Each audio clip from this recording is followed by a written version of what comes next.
We are back. Peanut Gallery. Let's kick off news with some Billy Corgan. Yes, so Billy Corgan is, he's said allegedly that there is a new TV deal for NWA. Yes, and not only that, I thought you were actually going to talk about the Cornyland show that's that been is being another hosted. thing that's being hosted as well. I think that is on CW. If I'm Yes, not it is. It is.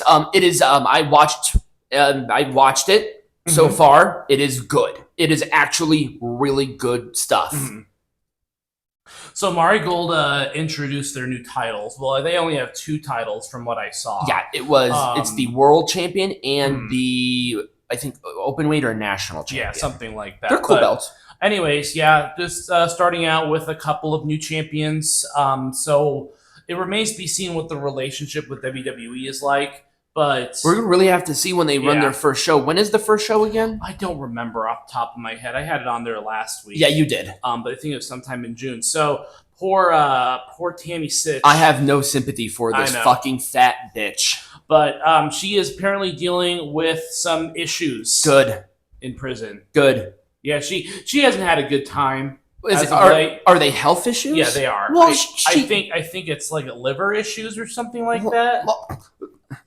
I'm not surprised in any way, shape, or form. The bitch was a fucking a horrible drunken drug user for a very long time, and also she's literally a cow. Yes, she is disgusting. How was she the most downloaded person on AOL? What the hell is download and what's AOL? Bring me back to 1996. God. All right, so for Dominion. The Best of the Super Juniors is going to actually be the main event of the show. They have announced, which is interesting because normally it's the world title match. Yeah, that is a thing with New Japan. But I guess they're trying something new and making the Best of the Super Juniors final into the new main event for the show. I'm wondering what the match they're looking at being. Right now, I looked at the standings earlier today, and Blake Christian. And I think it was it was Kushida. So it's Blake Christian and Kushida that have the most points in their respective blocks currently. Of course, that's always subject to change. Didn't that tournament just start not too long ago? Yeah, I think we're on week 5 or 6. And we still have a little bit to go because look at when that is. It's June 9th. Yes, June 9th. But yeah, that was interesting. So NXT. So CW... gave their reasoning as to why they wanted to start with NXT or they went with NXT is because it wasn't as expensive as Raw or SmackDown was when it comes to negotiation. Well, I was curious on, I thought you were going to compare it to NWA. I'm like, there's no way NWA is trying to get it more than NXT. NWA, I don't think is on there. I mean, like it's on their app. But like we said, I think that Billy Corgan struck a new deal. I don't know what that means for their relationship, but CW gave their reason as to why they chose to have NXT. It's because of the price. Okay. The Oklahoma State Commission is thinking about changing the rules around transgender athletes because of the backlash that they got from the Nyla Rose incident. I mean, the thing is that that's the law. Now, this is they are changing it because they cited this very specifically. Here's where I stand on it. In a non-scripted sport, I agree with Oklahoma. There has to be a separation. But this is simulated combat. Right. This is not this is entertainment for the most part. Yeah, it should be classified as an entertainment thing, not necessarily as a sport thing. I mean, I think it is for the most part. I think them coming down on this as it relates to this is a bit of an issue because, like you said, this is a choreographed, scripted sport.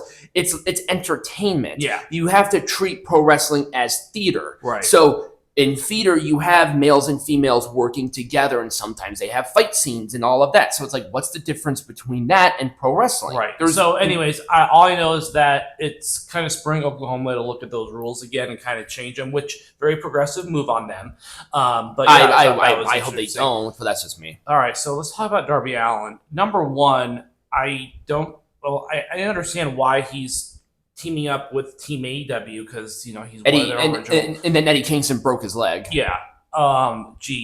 a shocker. But do you think it's a little too soon for Darby Allin to come back? I mean, Because I think so. He still had quite a bit of bandaging on his face when he came back. Yeah, no, this was a really bad idea. Yeah. Here's a way you can do this. And I think they did this because Darby Allin is a draw with AEW. What you can do with him, because now luckily this is Anarchy in the Arena. Yeah. You can do something to where Darby Allin is taken out really early on with very minimal damage. Right. So maybe he can go back and get the help that he needs, because Okada, the Bucks, and Jack Perry, they generally aren't the safest of workers on God's green earth, but that would be a way to do it. Yeah. I would have probably chosen somebody different, Yeah. but Eddie Kingston's injury happened at Resurgence, and it happened really early. Yeah. So I think they were worried about that. But also, Darby Allin suffered a major concussion from getting hit by a bus. Yeah. The guy got hit by a bus. Yeah. By a bus. So it was a strange choice. Obviously, it didn't really matter with the ratings because they were dog water. Oh, yeah. But you know, as they usually are. Yeah. I mean, who else would you have chosen to be put in this position? See, that's a hard position for me because I don't really know who else would fit in. Because, like, I mean, I probably would have done Hook, but Hook is doing something else with Chris Jericho. Yeah, you can Sammy Guevara, but Guevara is a heel. Yeah, I mean, well, he's been out, so he probably could come back, return as that. You could do Jeff. I'm not sure how.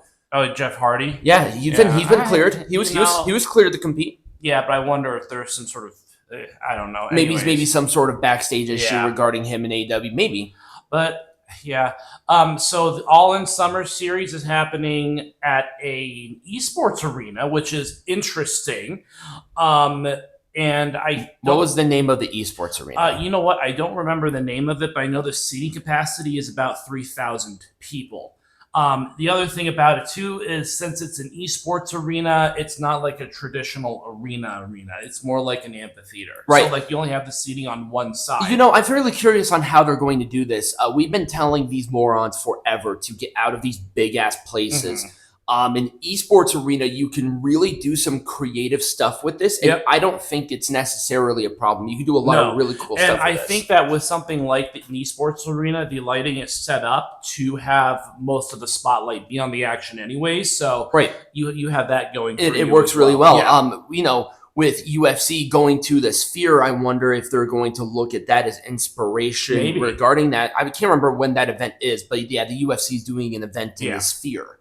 So that might be really interesting. This was awesome. So Lilian Garcia actually came out and endorsed. Oh God, Samantha Irvin. There we go. Thank you.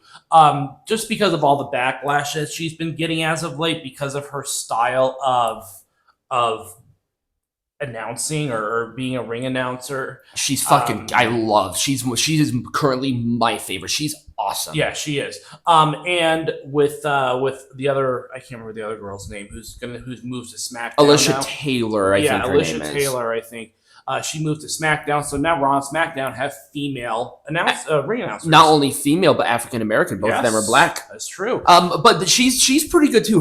Hers is more of a toned down version of Samantha Irvin, but I like Samantha's style. Her stuff goes viral all the time. Jim Cornette gave Samantha Irvin huge praise on her work. She's good at what she does. I cannot believe anybody in the old regime wanted her to tone it down. They wanted her to tone down. Why? Right. Obviously, she's not toning down anytime soon. Good. But there was a lot of backlash recently from her because it's like, oh, she's taking the spotlight away. And she really isn't. She's really not. But I wanted to say that Lilian Garcia looks fantastic for her age. Yes. She definitely has some chops still. I kind of wish she did the announcing for all of that match. But it was really cool to hear her do an announcing again. Yes. So this made me happy because I grew up. Lilian Garcia was a big part of my Monday nights. Yep. You know. So WrestleMania Vegas, they got their $5 million from the tourism board, and I presume that is going to help with advertising. More specifically, putting things up in the city to advertise WrestleMania. Now, I would be thinking the tax dollars, but actually a lot of that money is coming from gambling profits. Yes, and hotel room fees and all that stuff. Woo!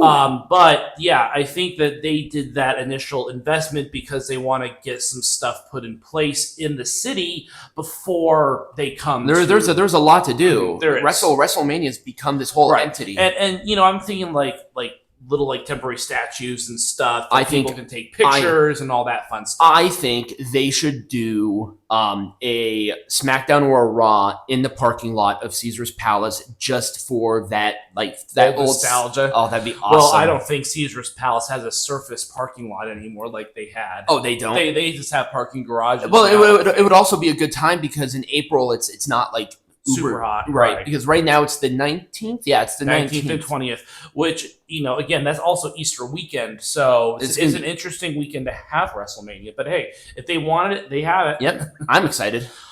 New stuff in the whole saga of Vince McMahon. WWE sided with Vince regarding it, and people are like, "Why are you siding with a rapist?" It's like, because she's suing WWE too. What the fuck do you want them to do? Side with her? But so Vince McMahon signed something called a statement of absolute fact or something like that. Yes. Earlier this week, and it just keeps getting and that just I'm not exact. I don't speak legally, so I'm not exactly sure what a statement of absolute fact means. Essentially, what it means is that like they have to have definitive, no nonsense. You cannot dispute it anywhere proof, or else the entire case is thrown out before they get into court. So it can't just be like hearsay. There actually has to be evidence of these things happening. Yes, it has to right.